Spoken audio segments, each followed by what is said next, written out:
lo senyum, merespon aja dengan yang Zelda baik. Itu sih Safitrinan pelajaran cantik berikutnya ini lagi. adalah Gue lihat tuh moderator Mbak Gelo, rupawan yang gue lihat tuh senyumnya story lo menawan. pas Yang mana? lagi nangis, gue sampai ikutan nangis.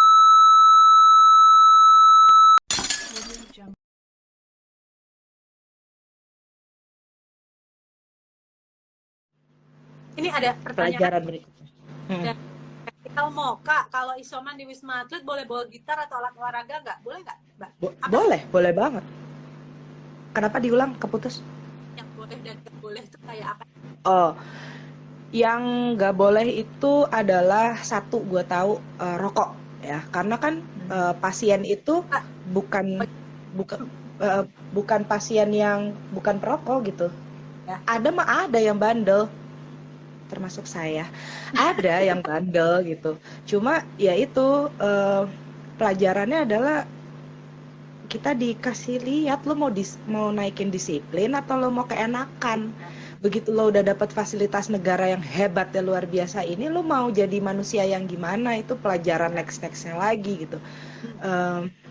Gitar boleh, banyak kok yang gitaran.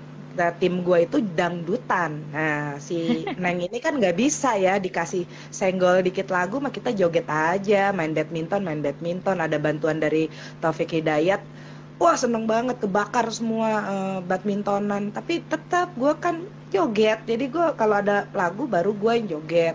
Terus yang nggak boleh apalagi ya, setahu aku sih yang paling penting itu. Terus beberapa obat itu ada yang bukan nggak boleh masuk, tapi dokternya waktu itu dokter Timothy Tower 4, yang ini nggak usah, udah mulai sekarang terima semua obat dari Wisma. Wow, enak banget gitu. Walaupun ada vitamin-vitamin yang gue nggak perlu nanya ke beliau, gue tetap minum gitu. Tapi ada beberapa obat yang nggak usah ya. Gitu. Ini ada banyak banget sebenarnya hal-hal yang pengen gue bahas nih. Tapi gue pengen bahas nih kayak gini tuh, banyak perintilan-perintilan tapi itu yang penting gitu dan menarik ya. Kayak Feb, lo paling sebel kalau ditanya apa pas lo COVID? Paling sebel ditanya, kena di mana? Ya, nggak, maksudnya gini, jujur, siapa yang tahu kena di mana? Gue memang kebetul, gue tahu gue berinteraksi dengan orang positif. Tapi apakah gue benar kena dari dia?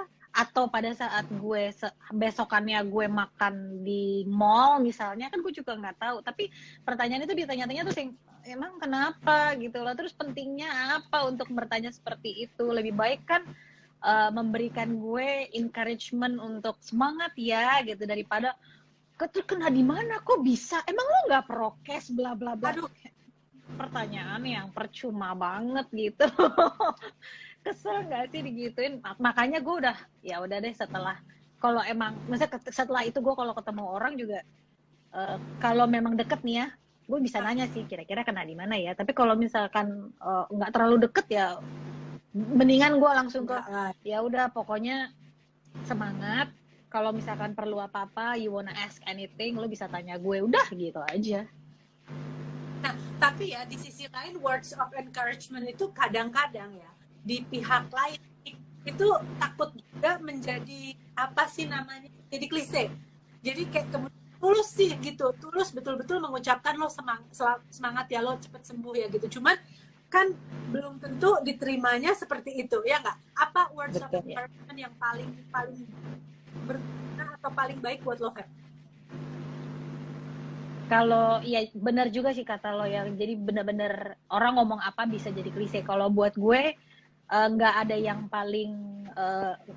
paling bagus, nggak ada yang lebih jelek, tapi gimana hati kita set untuk pokoknya apapun yang orang bilang kita ambil positifnya aja, instead of kita mikir klise lo, ya gue juga udah tahu kali harus semangat, itu kan ya udah lah ya, kita udah tahu. Tapi di saat itu kita benar-benar gimana cara kita menjaga hati kita supaya kita positif, nggak cuman supaya cepat sehat, tapi kita jadi ya, makanya setelah itu gimana kita bisa berubah jadi pribadi yang lebih baik juga gitu. Tapi intinya bukan dari orangnya lah, tapi dari kitanya. Gue menganggap semua yang ngasih gue words of encouragement itu gue terima dengan baik aja, udah nggak sampai gimana-mana. Kalau Mbak Rum gimana? Apa yang paling lo sebel banget kalau ditanya dan nggak tahu jawabnya, dan apa yang bikin lo paling apa ya terharu dan really semangat gitu, courage? Kalau paling sebel nggak ada, cuma mungkin bukan sebel, tapi lebih kepada kayak yang WhatsApp gue bukan lo doang. Jadi kalau misalkan gue nggak segera menjawab, mohon bersabar gitu, karena si Ningrum juga Lo lagi ngecek. kewalahan. Iya, kayak woi woi woi gitu-gitu ya. Tapi gue menerima itu sama kayak Feby gitu, bahwa Ya, kita tahu kita lagi disiram, gue tahu gue lagi disiram perhatian luar biasa yang nggak pernah gue dapet sebanyak itu selama gue sehat gitu. Jadi gue nikmati, tapi kemudian gue mikirnya malah, ayo Ning, belajar untuk menggunakan jempolmu dengan bijaksana, menjawab dengan baik agar di seberang sana tidak merasa cuma-cuma gitu, mau mau nanyain, Mbak lo mau makan apa, Ning lo mau makan apa gitu. Semuanya mau makan apa ya? Kalau gue sih anak kosan ya, gue seneng banget, gila gue kagak pernah nih ditawarin segini banyak ya.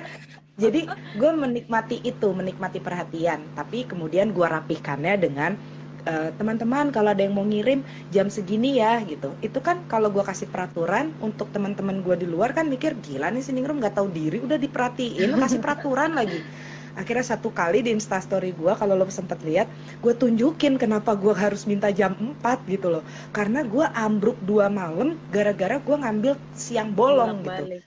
Iya, Bu Tiwi sampai sampai akhirnya beliau 5 hari itu drop banget, cuma karena ngambil makanan. Yang ngambil makanan akhirnya nyesel dan segala macam. Akhirnya gue cuma berharap teman-teman yang budiman mohon dipahami kenapa gue tidak bisa secepat itu nerima Gojek lo segala macam. Eh, karena ini yang gue rasain. Tapi bukan berarti gue nggak menikmati perhatian itu gitu. Cuma pada saat kita mau membantu dalam bentuk apapun dan hal apapun, gue jadi berpikir membantulah dengan tepat sasaran, tepat guna gitu. Apa sih Mbak yang lo pengenin? Ya kan gue nggak bisa ngerasain ya, nggak bisa makan, nggak bisa ngerasain rasa makanan, sama nyium. Jadi apa aja yang lo kasih mah gue terima. Tapi ingat, gue nggak sendirian di sini gitu. Karena kalau gue punya temen, ada hampir kayaknya kalau gue hitung-hitung ada 100 orang yang ngirimin gue makan. Lah perut gue cuma satu, serakah banget kan. Akhirnya kalau satu porsi gue bagi ber-28 kan nggak mungkin. Jadi gue ingetin, boleh ya diingetin kalau mikirin Ningrumnya punya keluarga baru di sini, boleh nggak bantuin Ningrumnya juga seneng, cuma untuk nyodorin makanan. Karena itu dia bantu orang lain dan bersosialisasi, cuma nyodorin aja makanan. Abis itu gue agak nyesel karena semuanya yang ngirim makanan, nih gue kirimin ini ya biar nakesnya bisa, biar temen lo kok lo nggak mikirin gue aja sih. Ada tuh momen gitu. Tapi akhirnya ditangkaplah sama seseorang yang ngirimin gue porsi untuk gue sendiri, dan dia tahu, dia bilang kayaknya lo bosen deh Ning makan nasi kotak gitu. Dulu gue bosen, sekarang gue nikmatin banget gitu. Dan itu datang ke gue nikmatin banget, minum jusnya nggak sampai nafas dan segala macem. Dan di momen dimana gue dikembalikan tuh hak pengecapnya sama Tuhan gitu, itu gue nangis. Gue benar-benar pelajaran berikutnya, hargai semua makanan, tidak ada kata tidak enak, tapi jangan sampai terucap makanan lo asin, enggak, mendingan lo diem, lo senyum, merespon aja dengan yang baik. Itu sih pelajaran berikutnya lagi. Gue lihat tuh Mbak IG lo, gue lihat tuh story Ya, lo pas yang mana? lagi nangis, gue sampai ikutan nangis juga, yang lo Iya. bisa ngerasa lagi. Iya, maksudnya Gitu banget. semua orang bisa makan enak ya. Semua orang bisa makan enak. Gue yang kerja ngekru, yang gue nari, makanannya box, nasi box. Kadang tuh kita suka bilang, aduh makanannya ini lagi, hokben lagi, itu lagi. Aduh, men, beneran. Gue langsung berasa kayak bukan ditoyor. Tuhan tuh kan Maha Pengasih ya. Jadi kayak cuma iling gitu. Makanannya tuh nikmat semua, nggak perlu pakai kamu minta, tuh udah ada jamnya gitu. Jadi itu yang membuat gue nangis, betapa gue harus bersyukur. Kata bersyukur nggak cuma bersyukur loh, tapi gue nggak bisa describe ya, tapi itu tuh kata syukur itu yang setiap bagian dari tubuh gue menikmati, dan Masya Allah ini nikmat banget itu. Makanya gue sampai berlinang air mata ya. karena aduh nikmat banget deh, bersyukur banget lo masih bisa makan pete, lo makan ini sederhana itu, ya udah bersyukur, ya udah nikmatin deh nih.